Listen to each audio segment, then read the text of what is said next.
Bonjour chers amis téléspectateurs et auditeurs de Télé Hémicycle et Radio Hémicycle. Aujourd'hui nous sommes jeudi et nous avons l'habitude de parler nécessairement d'un thème de santé.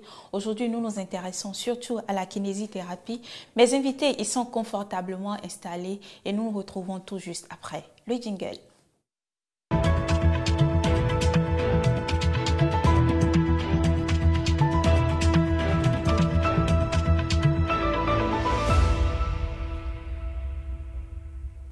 À la suite d'un traumatisme ou de toute autre douleur articulaire et musculaire, les médecins conseillent souvent un recours à la kinésithérapie. Si, dans la pratique, il s'agit d'une nouvelle discipline opérant par des techniques basées essentiellement sur le massage, elle est tout aussi comparable aux autres puisqu'elle a vocation surtout d'être curative et permet de rééduquer des patients atteints de diverses affections. Consulter un kinésithérapeute est donc, contrairement aux considérations, loin de s'assimiler à une simple séance de massage. Et je l'annonçais dans mon introduction, sur ce plateau, j'ai deux invités, deux médecins, je dirais, qui sont spécialistes de la chose. Nous avons d'abord à ma gauche le docteur Asogba Franck, c'est bien ça? Oui, c'est bien ça. Bonjour docteur. Oui, bonjour madame. Merci d'avoir accepté notre invitation. C'est un plaisir d'être là. Merci bien. Et de l'autre côté, nous avons le docteur Credo Gampa. C'est bien ça, j'ai bien prononcé? C'est bien ça. D'accord. Merci à vous pour avoir accepté. Déjà, ma première question, je la pose à docteur Credo, qui nous dira nécessairement comment est-ce qu'on peut définir la kinésithérapie ou qu'est-ce qu'un kinésithérapeute? Pour définir la kinésithérapie de façon simple pour que tout le monde puisse comprendre, c'est le traitement par les mouvements. Simplement? Simplement. Sans rentrer dans le long discours pour qu'on pose beaucoup de questions pour mal comprendre. C'est le traitement par les mouvements des pathologies et de certaines affections. Alors, quand est-ce qu'il faut faire recours à ce dernier? Quand est-ce qu'il faut faire recours à un kinésithérapeute?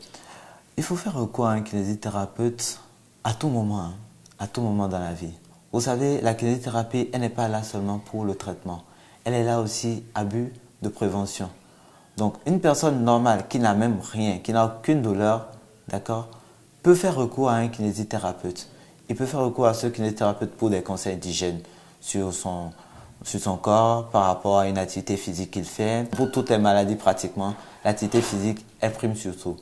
Maintenant, le kinésithérapeute, il intervient dans les cas où on lui envoie des pathologies spécifiques ou une affection ou une infirmité, où on lui donne certaines notions sur le patient qu'il doit rééduquer. Donc, le kinésithérapeute, il intervient à tout moment. À tout moment. D'accord. Alors, puisque je suis bien entourée sur ce plateau, je m'en vais poser la question à Dr Franck Asogba de savoir quels sont les différents domaines d'intervention d'un kinésithérapeute. Et moi, je dirais déjà, mon collègue Credo a dit la kiné, elle peut être préventive, elle va être curative. Et soigner, je vais prendre la partie curative. Et la kiné est un domaine dit transversal. Transversal dans le sens que quand on rentre dans le système de soins dans un hôpital, on peut retrouver la kinésithérapie partout. Moi, je dirais de la conception jusqu'à la gériatrie, à la vieillesse. Le seul endroit dans un hôpital qu'un kiné, où on ne voit pas un kiné, ça peut, désolé, la morgue. La kiné transversale, discipline transversale, vous imaginez une femme enceinte, elle peut avoir besoin de la kiné pour préparer l'accouchement, une rééducation prénatale et une rééducation dans le sens où elle peut prévenir en fait la plainte souvent de nos conjointes, de nos soeurs, de nos mères, c'est d'avoir un abdomen, des abdominaux relâchés.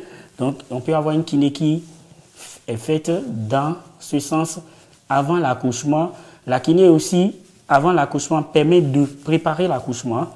Après l'accouchement, vous imaginez, j'avais parlé du relâchement de la sangle abdominale, donc la femme peut avoir recours à la kiné.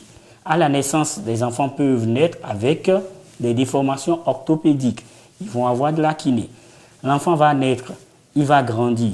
Quand il grandit, il peut avoir des traumatismes. Et c'est plus ça qu'on nous colle comme étiquette. Ces traumatismes, accident de la voie publique, accident domestique, quand on va mettre un plâtre, quand on va l'enlever ou bien on va faire une intervention chirurgicale, pour redonner cette fonctionnalité à la personne, il faut avoir recours à la kiné. Et on grandit, on sait qu'aujourd'hui, il y a certaines pathologies qui prennent le dessus, comme le diabète, l'hypertension, et les conséquences de ces pathologies, la kiné va encore gérer les défis, les conséquences de ces pathologies, comme une hémiplégie et une infirmité issue de ces pathologies. Voilà, généralement, c'est lorsque quelqu'un a un AVC ou quelqu'un ressent des douleurs, il va consulter, qu'on se dit qu'on a besoin de voir un kiné. Ben, là, avec tout ce que vous êtes en train de donner comme explication, je pense que ça va aider surtout les téléspectateurs et ceux qui nous écoutent pour comprendre qu'il ne faut pas attendre le pire pour se rapprocher nécessairement d'un kiné. Alors dites-nous, quelle est la différence entre le massage et la pratique de la kinésithérapie? Le massage n'est qu'une millième de partie de la kiné. Le massage est une technique utilisée en kiné. Et donc, ce n'est pas de fait tous les patients même qu'on masse. La kiné, c'est le traitement des maladies par les mouvements pour restaurer le mouvement perdu après une pathologie donnée. Et donc, le massage peut être une des techniques utilisées dans le soin donné aux patients. Donc, on peut bien avoir des patients. On va devoir utiliser cette technique du massage pour régler un problème. Et on peut avoir aussi des patients pour lesquels on ne ferait pas du tout de massage. Donc, la kiné, c'est beaucoup de techniques, mais qui restent plus actives aujourd'hui pour permettre aux patients de retrouver cette mobilité. D'accord. En fait, si je pose la question, c'est parce que nous retrouvons un peu plus dans n'importe quel centre d'esthétique nos spécialistes dans ce domaine qui ont l'habitude de dire séance de massage relaxant. C'est pour ça que je me suis permise de poser la question en fait. Alors, allez-y. D'accord. La définition simple que nous avons donnée tout à l'heure au départ, la kinésithérapie, comme mon collègue l'a dit tout à l'heure, elle regroupe beaucoup de techniques qu'on utilise. On peut utiliser le massage, on peut ne pas utiliser le massage parce que compte tenu de la pathologie qui est venue, vous n'avez pas forcément besoin de masser le patient. C'est juste une technique, le massage. Donc, on n'a pas forcément dire que le kiné, c'est un masseur. Oui, je viens en séance de kiné, c'est juste pour me faire masser. Non. Vous pouvez venir en séance de kiné. On vous dit, voilà, vous venez pour une pathologie. C'est juste peut-être vous faire quelques mouvements. Parce qu'on veut aujourd'hui, plus comme mon collègue l'a dit, on veut plus que le patient soit autonome, qu'il soit fonctionnel. Donc c'est cette fonctionnalité-là qu'on recherche. C'est pour ça qu'on définit souvent plus par le mouvement simple. Mais il y a les techniques qui sont associées, massage, des manipulations spéciales, beaucoup de choses. Voilà. D'accord. Docteur Franck Assogba, dites-nous, comment est-ce que vous faites la consultation lorsque les patients viennent vers vous? Ok, ce qui se passe généralement, et la kinésithérapie est un domaine paramédical. Donc, on travaille sous prescription médicale. C'est le médecin, après ça, consultation, définit la prise en charge parmi laquelle il peut inscrire la kiné. Il va référer ce patient alors vers un kinésithérapeute. Et donc, le concept ici au Bénin, et le fonctionnement en vigueur au Bénin, c'est une prescription d'un médecin qui amène un patient vers un kinésithérapeute. Et dans le fonctionnement des métiers de la réadaptation, c'est un tout. On n'est pas que kinésithérapeute qui fait fonctionner la réadaptation. Donc, ce qui se passe, le patient, il peut aller voir soit un médecin généraliste ou bien tout autre spécialiste qui va l'orienter en kiné, ou s'il a la chance, eux, ils ne sont pas nombreux actuellement dans le pays, d'aller voir un médecin spécialiste de médecine physique et rééducation. Et celui-là, il consulte, il définit la prise en charge du patient et le nombre de séances à faire par ce patient. Et avec cette prescription, ce patient peut aller vers un kinésithérapeute pour assurer sa prise en charge. D'accord. Docteur Credo, dites-nous, que comprendre par rééducation et en quoi consiste concrètement cette pratique? D'accord, merci beaucoup. La rééducation, c'est de manière, en termes simples, c'est de rétablir les fonctions, d'accord, qui sont altérées du moins, d'accord, qui sont altérées chez un patient. Donc, parce que dans la rééducation, il y a tellement, si on ouvre cette page de rééducation, c'est assez vaste.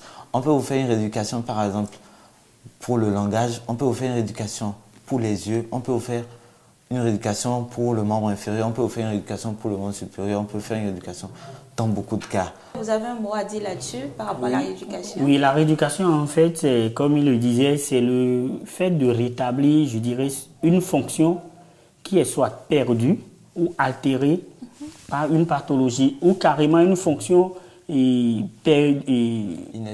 inexistante au départ. On va parler des pathologies congénitales. On est avec. Et donc, nous, on est là pour restaurer cette fonction. Et quand on parle de rééducation, vous voyez, il y a ré et éducation. Oui. On l'a perdu. Donc, on peut perdre beaucoup de fonctions. C'est ce qu'il disait, à la suite d'une pathologie, on peut perdre cette fonction de langage. Et donc, le spécialiste qui fait de la rééducation du langage, c'est l'orthophoniste. Tout ce qui est de la rééducation du mouvement, c'est le kinésithérapeute. On peut rétablir une fonction en apportant un élément à la suite d'une amputation. Chez une personne, on va lui prescrire une prothèse que l'orthoprothésiste, lui-même c'est un rééducateur, va fabriquer pour que la personne puisse l'utiliser. Donc, les métiers de la rééducation, c'est beaucoup. On a le médecin spécialiste de médecine physique, le kinésithérapeute, l'orthophoniste, l'orthoprothésiste, l'ergothérapeute. Donc, en fait, qui dit rééducation dit beaucoup de choses, parmi lesquelles plusieurs intervenants. Et des fois, on intervient sur le même patient, ce qui nécessite cette collaboration entre ces acteurs de la rééducation. Quels sont les différents types de rééducation que vous pratiquez? Donc, la rééducation, comme je l'ai dit tantôt, on peut avoir la rééducation du langage, l'orthophoniste. On peut avoir la rééducation... Est-ce que c'est pour les bègues? Oui, les bègues. Et ça, c'est intéressant vraiment de le souligner parce que dans notre culture, il y a assez de techniques, je dirais, au niveau traditionnel utilisées, mais le bégaiement, il est traité par l'orthophoniste également. Et je prends le cas aussi d'un accident vasculaire cérébral. L'hémiplégie peut entraîner un trouble du langage. Et ça peut être perdu et ce langage peut être perdu. Et donc, la rééducation orthophonique va aider à le faire. Quand on va prendre la kinésithérapie même, dans la kinésithérapie, c'est beaucoup de domaines également. On peut avoir la rééducation en rhumatologie, donc tout ce qui est arthrose. Et on peut avoir la rééducation en traumatologie, et ceux qui font des fractures et se font opérer. On peut avoir la rééducation en gynécologie. Ah, la rééducation en gynécologie, j'en parlais avec Dr Credo. J'ai bien envie de l'écouter sur ça. D'accord. Allez-y, oui, allez-y. Pour la rééducation en gynécologie, que nous appelons communément la rééducation périnéale, d'accord, on peut la faire chez un homme ou chez une femme. Ou chez une femme. Ou même chez un enfant. D'accord. Oui. Même un enfant? Oui, c'est possible. Ah, c'est bel et bien possible. Allez-y. D'accord. Lorsqu'on prend le périnée en réalité, il faut d'abord savoir ce que c'est avant de procéder à sa rééducation. Parce que le périnée, il existe le périnée chez l'homme, comme je l'ai dit, et chez la femme. D'accord. Et les éléments constitutifs de ce périnée sont différents parce que la femme, elle a quelque chose qui lui permet de mettre bas l'utérus.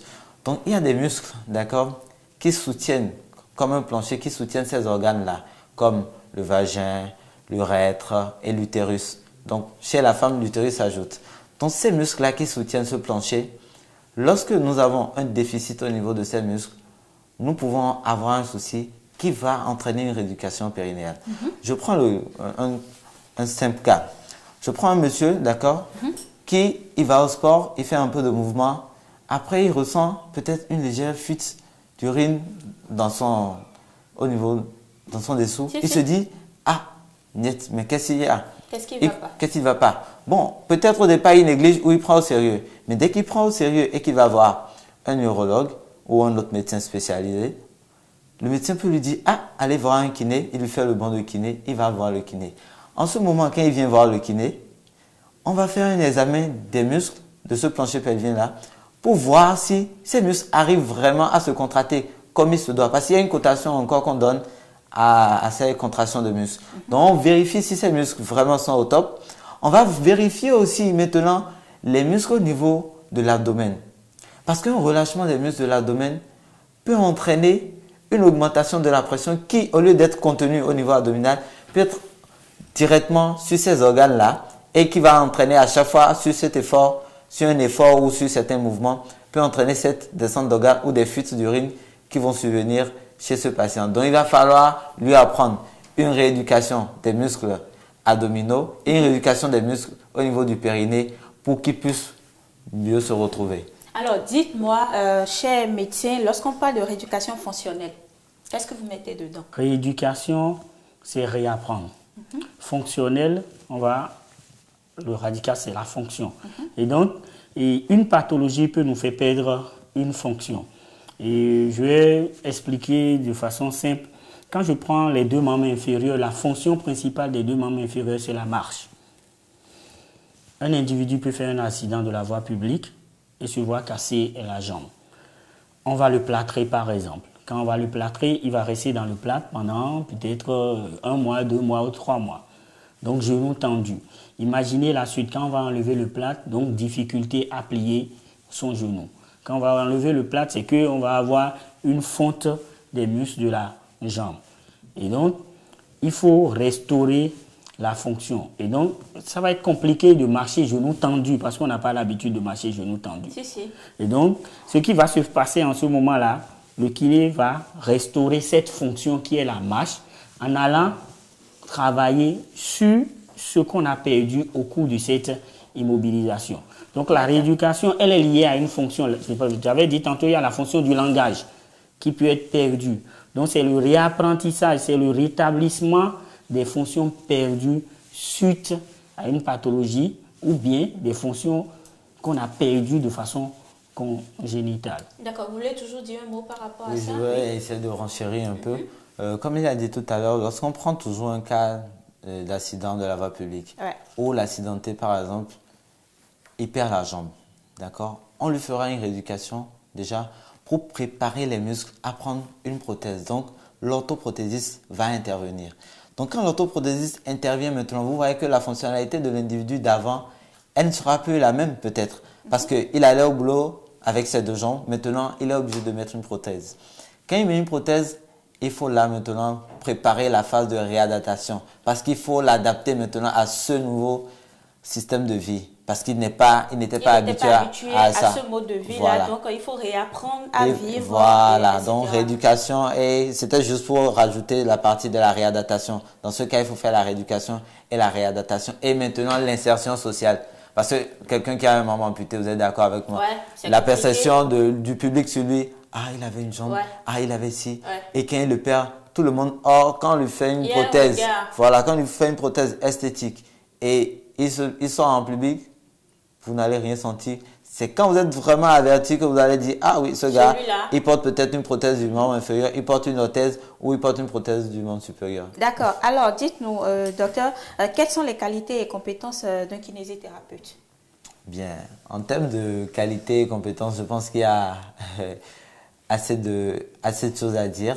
Quand on prend les compétences d'un kinésithérapeute, d'accord, il doit être au service de son patient, d'accord.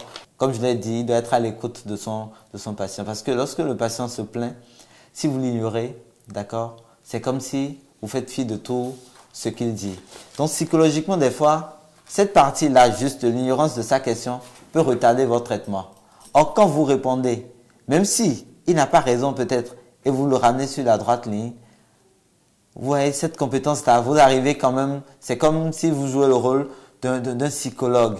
Vous essayez de mieux le tourner, de mieux le convaincre pour qu'il puisse accepter le traitement. Parce que c'est clair, on reçoit des patients qui sont vraiment hostiles au traitement, qui refusent de se faire traiter. Ils disent non, niet, et devant la famille, ils disent on ne veut pas le kiné, que le kiné rentre. Ou tu viens aujourd'hui, tu fais à peine 5 minutes ou 10 minutes, le patient il dit, et ça ne prend pas. Donc, on doit être assez patient, écouter le patient et maintenant mettre en exergue nos compétences pour pouvoir mobiliser, mobiliser, le soulager. Est-ce qu'il faut dire que le kiné est comme un maître? Oui, je vais renchérir ce que mon collègue a dit. Moi, je donne un cours à la faculté et en introduction, j'ai l'habitude de donner les qualités du kinésithérapeute. Un kinésithérapeute, il doit être à l'écoute de son patient. Ça, c'est très important. Et il doit être accueillant. Ça, c'est même le premier, à l'écoute du patient. Le kinésithérapeute doit avoir le sens de la motivation. Il doit motiver, fortement être un motivateur. Parce qu'on avait dit, on perd une fonction. On sait bien l'effet que ça peut avoir sur la psychologie. Et donc, il doit être là pour booster. Il doit être motivateur. Il doit être un pédagogue. Et ça, c'est très important. Parce que on dit réapprentissage. Et donc, si tu ne sais pas, si tu n'as pas la pédagogie, tu ne peux pas expliquer, tu ne peux pas faire passer un message, ça va être difficile. Parce que c'est dans cette pédagogie que tu vas amener le patient à pouvoir revivre à nouveau. Donc, ce que tu veux de lui, si tu ne peux pas l'expliquer, ça va être compliqué. Donc, c'est des qualités que le kinésithérapeute doit avoir. Il doit être, si on peut dire, il doit être vraiment un humain, un humaniste, sinon, il ne pourra pas gérer. Il pourra pas. J'ai l'habitude de dire, le kiné, il voit le patient tout le temps. C'est pas que je fais une entorse ou bien je dis que les autres ne sont pas importants. Le médecin, il voit en consultation, il prescrit 20 séances. Le kiné, il va passer 45 minutes à 1 heure, 20 fois. Il va voir le patient 3 fois. Non, pas sur le même exercice, mais c'est pour vous dire, il est plus au contact du patient. Et donc, s'il n'a pas cette qualité d'humain, d'accueil, et accueillant, motivateur, ça va être difficile de récupérer. D'accord. Alors, chers amis téléspectateurs, nous ne pourrons pas tout dire sur ce plateau en un seul claquement de doigts. Nous allons revenir dans nos prochaines éditions, mais en attendant, nous passons au jingle pour les conseils.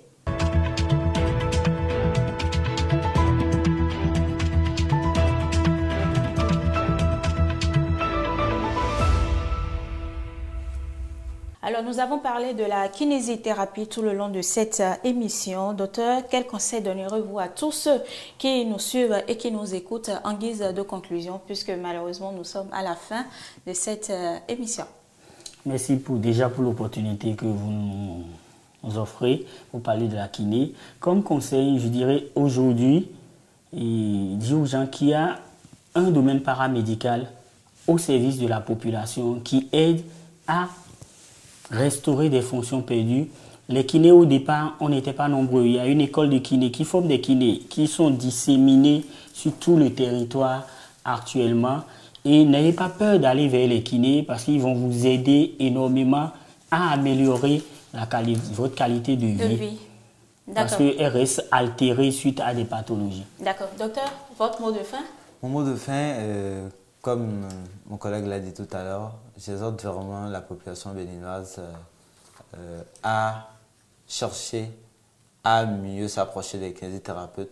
D'accord? Nous, on fera l'effort de mieux, comme vous le faites déjà aujourd'hui en nous invitant sur ce plateau, pour pouvoir présenter un peu une situation sur la kinésithérapie. C'est déjà un réel plaisir pour nous.